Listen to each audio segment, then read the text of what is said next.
Channel को subscribe करें और घंटी वाले बटन को दबाएं। ओ महेश्वरः गुरुः साक्षात् परब्रह्म तस्मै श्री गुरवे नमः। अखण्डमण्डलाकारं व्याप्तं येन चराचरं तत्पदं दर्शितं येन तस्मै श्री गुरवे नमः। बोलिए श्री सद्गुरु महाराज की। देखिए, जिस मंत्र की जय जयकार करने का मैंने निवेदन किया, दुनिया में शास्त्रों में कहा गया है कि 7 करोड़ मंत्र हैं। सप्तकोटि महामंत्रास चित्त विभ्रंश कारकः एकमेव गुरु महामंत्रो गुरु रीत्यक्षरद्वयम्। भगवान शिव कहते हैं, पार्वती जी, दुनिया में 7 करोड़ महामंत्र हैं और उन 7 करोड़ महामंत्रों में भी सर्वश्रेष्ठ गुरु का मंत्र है। जो गुरु का मंत्र जप कर लेते हैं, पुकार भी लगा लेते हैं, तो उसके जीवन का हाहाकार खत्म हो जाता है। बोलिए श्री सद्गुरु अनंत श्री विभूषित परमाराध्य संत सद्गुरु महाराज के पावन श्री चरणों में कोटि कोटि सा नमन। अपने आवास में विराजमान आचार्य श्री एवं गुरु सेवी बाबा एवं मंच पर विराजमान परम पूज्य बाबा के चरणों में कोटि सा नमन। परम आदरणीय गुरुजन, धर्म प्रेमी सज्जनों, माताओं तथा बहनों, आप सबों को भी मेरा कोटि कोटि सा नमन। एक बार की बात है, पंजाब में एक बहुत प्रसिद्ध संत हुए बाबा जी महाराज। उनकी ख्याति 10 दिशाओं में फैली हुई थी। और जो महापुरुष होते हैं, सदाचारी होते हैं, योगी यति तपस्वी सन्यासी होते हैं, दिनों दिन उसकी कीर्ति संसार में फैलती रहती है। भगवान बुद्ध कहते हैं, चंदन तगर और पुष्प की सुगंधी हवा के अनुकूल फैलती है, परंतु जो महापुरुष होते हैं उसकी ख्याति प्रसिद्धि हवा के प्रतिकूल अर्थात यानी 10 दिशाओं में फैलती है। सरदा तपनिसी शशि अपहरयु असंत दरस जिमे पातक टरे, संत उदय संतत सुखकारी विश्व सुखद जिमे इंदु तुम्हारी। जैसे संसार का प्रकाश 10 दिशाओं में फैलता है तो प्राणी को लाभ और सुख मिलता है, इसी तरह जितना संत महापुरुष की कीर्ति और जस संसार में फैलता है, उतने अधिक मात्रा में हम प्राणियों को लाभ मिलता है। तो ऐसे बाबा महाराज बहुत प्रसिद्ध संत हुए थे। उनके शिष्य थे सावन सिंह जी महाराज। एक जगह कहीं कार्यक्रम में गए हुए थे, सत्संग प्रचार धर्म प्रचार में। तो देखिए, दुनिया में हम लोग यदि विचार करके देखें तो सब लेने वाले हैं, कस्टमर हैं, खरीदने वाले हैं। यदि देने वाले दुनिया में कोई है तो संत महापुरुष है। संत महापुरुष लेते नहीं हैं, दिन रात देते ही रहते हैं। सुंदरदास जी महाराज कहते, साचो उपदेश देत भली भली सीख देत, समता सुबुद्धि देत कुबुद्धि हरत है, ज्ञान देत ध्यान देत आत्म विचार देत, ब्रह्म को लखाई देत ब्रह्म में चरत है। ऐसे सुंदर प्रगट जग संत कछु लेत नाही, संत जन निशी दिन देवो ही करत है। ये ज्ञान ध्यान की बात संत महापुरुष देते रहते हैं। तो इसी तरह बाबा जी महाराज कहीं प्रचार में गए थे, संग में उनके शिष्य थे।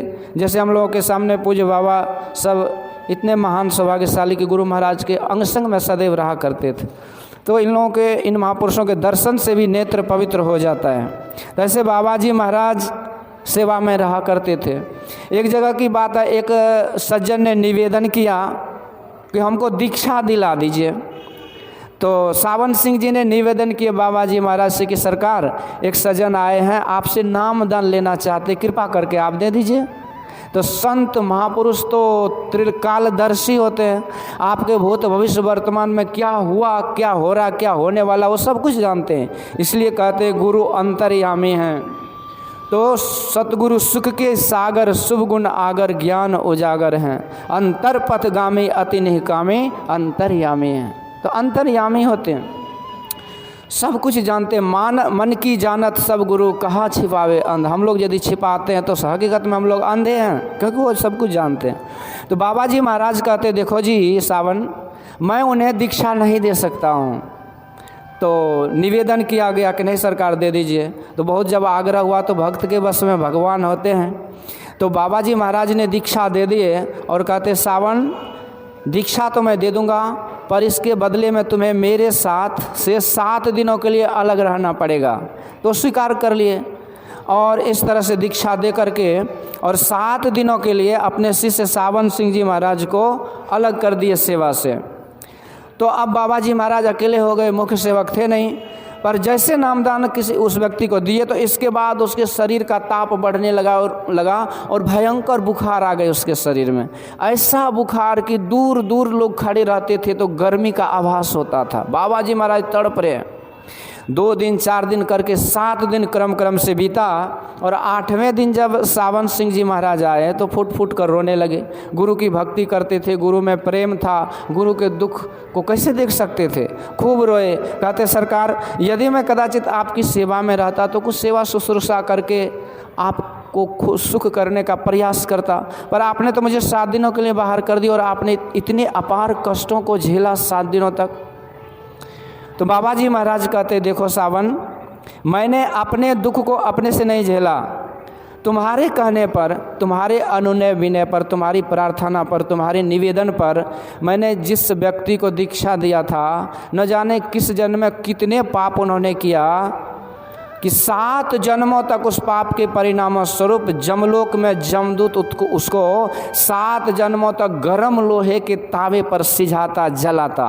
लेकिन मैंने उसे दान दे करके उसके 7 जन्मों के पाप को 7 दिन में भोग करके समाप्त कर दिए। बोलिए श्री सद्गुरु। तो यही है नाम की महिमा। जो नाम जप करते हैं हकीकत में बहुत पाप जो है उनके हृदय का वो धीरे धीरे समाप्त होने लगते हैं और बहुत हद तक उसके हृदय की शुद्धि हो जाती है। किसी कवि ने सुंदर गाया कि हमने आंगन नहीं बुहारा कैसे आएंगे भगवान। तो यही आंगन जो हमारा है, मन का मंदिर है, मन पर मैल लगा हुआ है। जब दर्शन देखा चाहिए तो दर्पण माजत रहिए, दर्पण में लागे काई तो दरस कहाँ ते पाए। इस काई को साफ करने के लिए, मन के विकार को दूर करने के लिए पवित्र चीज़, देखिए गंदा चीज़ को साफ करने के लिए एक रिफाइन होता है, केमिकल होता है जो बैक्टीरिया को ख़त्म करके उसे शुद्ध करता है। तो इसी तरह हमारे मन में जो विकार रूपी बैक्टीरिया है उसको ख़त्म करने के लिए सबसे बेस्ट केमिकल जो संत महापुरुष दिए हैं वो कहते मंत्र है। गुरु महाराज जी कहते अति पावन, पावन तो है ही, पावन का अर्थ ही पवित्र होता है, पर अति मतलब हुआ एफिक्स हुआ, मतलब विशेषण हुआ कि बहुत ही पवित्र है वो मंत्र। मन ही मन जाप जपो। और इस तरह से जब जाप जपते हैं तो इसका परिणाम होता है कि उपकारी जो गुरु रूप है उसका दर्शन हो जाता है। देखिए कोई व्यक्ति नदी में डूब रहा हो तो उसके लिए उपकारी क्या है कि बढ़िया बढ़िया कपड़ा दे दीजिए तो क्या डूबते हुए व्यक्ति का उपकार हो गया? क्या बढ़िया बढ़िया घड़ी, मोबाइल, फैशनदार चीज़ या बढ़िया स्वादिष्ट भोजन दे दीजिए तो उसके लिए उपकार हो गया क्या? कहते उस डूबते हुए व्यक्ति के लिए उपकार हुआ कि कोई नाव लेकर के जाए और उसे सहारा दे करके नाव पर बैठा करके किनारे लगा दे, यही ना उपकार हुआ। तो इसी तरह से उपकारी गुरु रूप कैसे हुआ? तो कहते हैं जीव जन्म जन्मांतर से संसार में भवसागर में गोता खा रहा है, भवसागर में नीर अपारा, डूब रहे नहीं मिले किनारा, गुरु पल में लिन्हो उबारी रे, गुरु चरण कमल बलिहारी रे। तो अंदर में जब उपकारी गुरु रूप का दर्शन होता है तो दर्शन उनके उर्माही करे बड़ भागी, तिनके तरने की नाव किनारे लागी। श्री सतगुरु। तो उसके संसार सागर से पार होने का मानो नाव किनारे आ गया। गुरु रूप के सहारे, गुरु रूप को धारण करके वो जीव अंधकार मंडल से पार हो जाता है, प्रकाश में गुरु के दिव्य चरण का दर्शन हो जाता है। तो ये अद्भुत नाम की महिमा शास्त्रों में गाया गया। कहते हैं भाव कुभाव अनख आलस हों, नाम जपत मंगल दिशि दस हों। किसी भी भाव से लिया हुआ नाम जीवन को मंगलमय कर देता है, कल्याणमय कर देता है, आनंदमय कर देता है, सुखमय कर देता है। आजकल मोबाइल का युग है। आप मोबाइल से किसी को डायल करते हैं तो नंबर तो चाहिए, तो नंबर सही रहता है तो डायल करते हैं तो उस व्यक्ति के मोबाइल में रिंग होता है। जब साधारण व्यक्ति है तो एक एक आदमी फालतू के हो तो मोबाइल हाथे में रखते हैं तो तुरंत रिसीव कर लेंगे। जब बड़े बड़े आदमी हैं जैसे पूज्य बाबा लोग हैं, इनके नंबर पर डायल करते रहिए तो रिंग तो होता रहेगा लेकिन समय पर ही रिसीव होगा। इसी तरह वो परमात्मा तो सबसे बड़े हैं। तो इसलिए यदि हम मंत्र रूपी नंबर मन रूपी मोबाइल में लगाएं और नंबर सही हो, गुरु से प्राप्त किया हो, तो ये डायल जो है, ये रिंग जो है परमात्मा तक जाती है। अखियाँ लागी रहन दो साधो, हृदय नाम सम्हारा, रीझे बुझे साहिब तेरा, कौन पड़ा है द्वारा। एक न एक दिन वहाँ पर रिसीव होगी, पर इसके लिए शर्त है कि आपका मोबाइल में चार्ज होना चाहिए। मोबाइल का बैटरी बैठा रहेगा तो कुछ नहीं होगा। तो चार्ज जो है इसी सत्संग में आके हमारा मन रूपी मोबाइल चार्ज होता है। और रिचार्ज क्या है, रिचार्ज नहीं रहेगा तो पैसा के बिना कॉल नहीं होता। तो ये जो हम लोग संत वाणी सुनते हैं, त्रिकाल संध्या स्तुति विनती करते, यही है मोबाइल को रिचार्ज, मन रूपी मोबाइल को। तो चार्ज हो, रिचार्ज हो। इसके बाद देखिए टावर कवरेज एरिया में रहता है तब डायल होता है। तो यही है कवरेज एरिया। संसार में सब जगह सब कुछ नहीं मिलता है। जब यही कवरेज एरिया सत्संग में आते हैं तो हमारे मन रूपी मोबाइल में गुरु मंत्र रूपी नंबर यदि डायल करेंगे तो परमात्मा के दरबार तक ये आवाज़ जाती है। तो द्वारिका में शब्द भयो, शोर भयो भारे, असंख चक्र गदा पद्म गरुड़ लई सिधारे। तो गुरु की कृपा होती है, गुरु का पवित्र पावन उपकारी रूप का अंदर में दर्शन होता है। जिस गुरु महाराज का हम लोग अभी दर्शन कर रहे हैं सिंहासन पर जो मूर्ति का, तो गुरु महाराज जब अपने साधना काल में थे तो बाबा साहब ने एक बार पूछने की कृपा किए, कहते लाला तुम इतने दिनों तक कहाँ कहाँ थे। तो गुरु महाराज ने अपनी पूरी जीवनी बतलाई, क्योंकि गुरु महाराज को बहुत परम संत बाबा साहब प्रेम करते थे। और एक बार चिट्ठी लिखे थे और बोले थे कि गुरु महाराज को कि लाला मैं आशीर्वाद देता हूँ और मैं तुम्हें कहता हूँ कि संत मत में तुमसे बड़ा कोई नहीं होगा, तुम संत मत में सबसे बड़े सूरज की तरह चमकते रहोगे।